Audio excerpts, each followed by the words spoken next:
श्रीरामचन्द्र कृपालु भज मन हरन भव भय दारुणं नवकञ्जलोचन कञ्ज मुखकर कञ्ज पद कञ्जारुणम।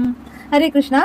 आज হচ্ছে রাম নবমী মহোৎসব, অর্থাৎ ভগবান শ্রী রামচন্দ্রের শুভ আবির্ভাব তিথি।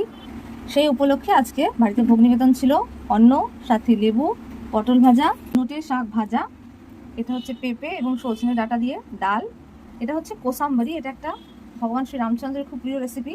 এটা বানানো খুব সহজ।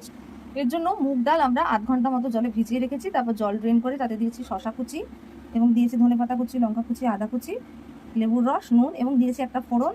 ফোড়নে ছিল সর্ষে, কারি পাতা, বিউলির ডাল এবং হিং। সেই ফোড়নটা এর মধ্যে ঢেলে দিয়েছি। এটা একটা খুব সুন্দর স্যালাড রেসিপি এবং গরমের জন্য এই রেসিপিটা খুব ভালো। তার সাথে আজ রামলালার জন্মদিবস, আবির্ভাব দিবস উপলক্ষে পায়েস, চাটনি এবং মিষ্টান্নের মধ্যে ছিল পাটিসাপটা এবং নারকেলের নাড়ু। এভাবে আপনারা খুব সুন্দর করে উদযাপন করুন। সাথে ছিল পানাকাম। এই পানাকামের কমপ্লিট রেসিপি আমাদের চ্যানেলে আছে, সেখান থেকে দেখবেন। এটা হচ্ছে গুড়ের শরবত, গরমের জন্য তো খুবই ভালো। সবাইকে আবারও রামনবমীর অনেক শুভেচ্ছা। জয় শ্রীরাম। হরে কৃষ্ণ।